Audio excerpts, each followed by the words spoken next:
This is my review on Eddie Murphy's Dr. Dolittle. I think this is my favorite Eddie Murphy film. Because I'm going to talk about why. Okay, Eddie Murphy brings his A game to the table. So I want to say that's the first thing first. Anyway, so the story is about this kid has a talent, has this gift to talk to animals. And then he's used mostly for comedic gag, but also for mostly used for storytelling purposes.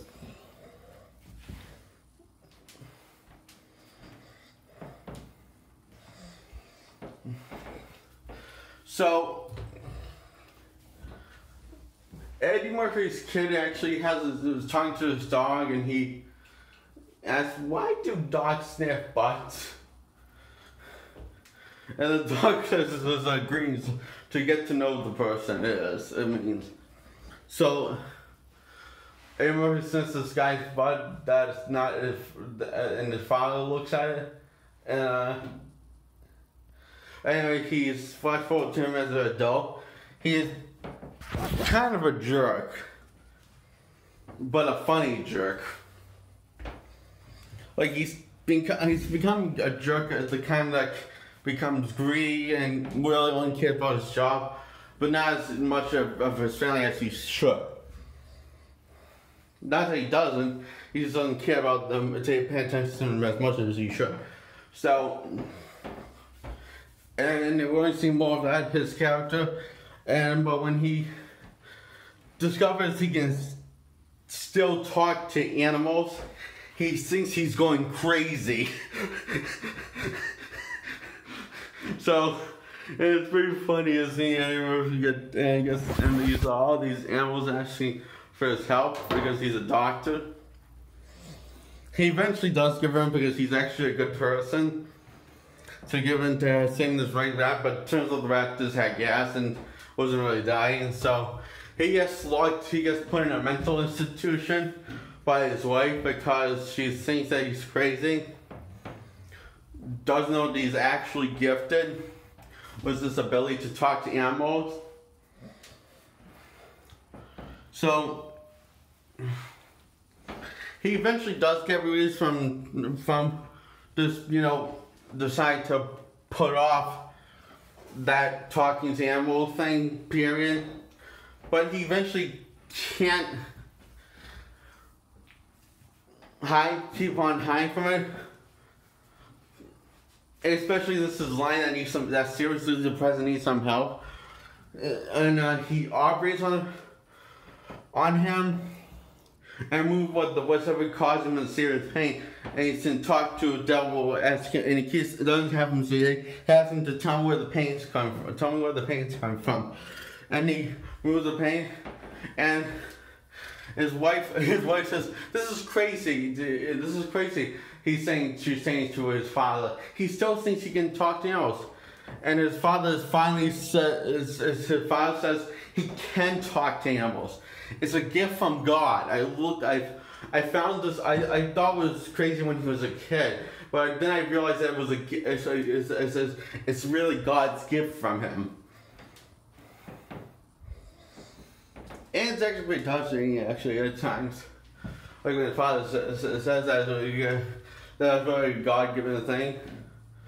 And the part when he actually saves the lion from jumping and says, "You don't think there's any love for tigers? Well, I'll tell you something. Ever seen the Rocky movie? Ever seen Rocky 3 when he's like training, when he's ready to fight, and science is fighting the eye of the tiger." Yeah, you see, it was called Eye of the Tiger. It wasn't called Eye of the Puma or Eye of the Hippo. It was called Eye of the Tiger.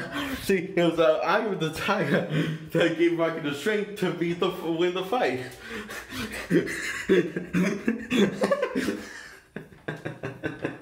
And the lion says, "That's it, I'm jumping." Because you realize how stupid that sounds. Because I realized how stupid that street it was.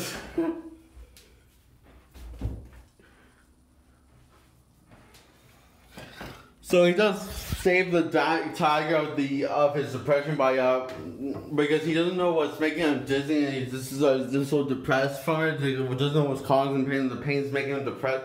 So when he does remove it, the tiger feels like his old self again. He hasn't felt like that in years,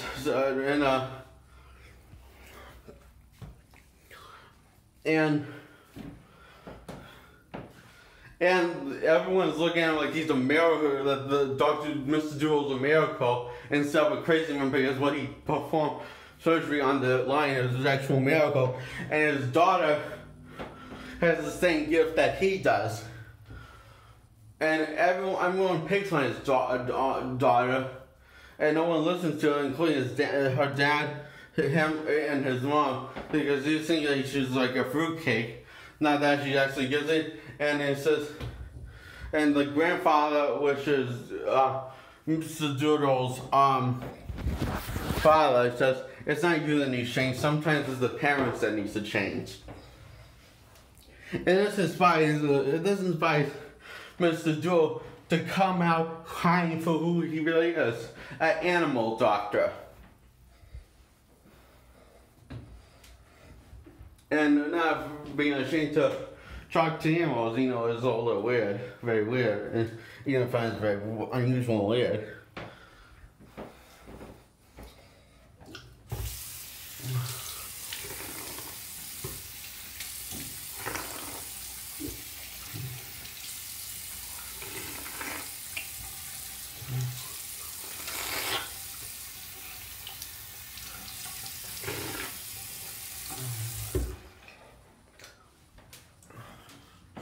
So end up happy ever after until the sequel, Doctor Who, which I remember was good, but not as good as the first one. I can't remember what the story was until now. So, Mr. Doolittle decide to stop treating, who's the head of the hospital, decide to stop treating the animals also.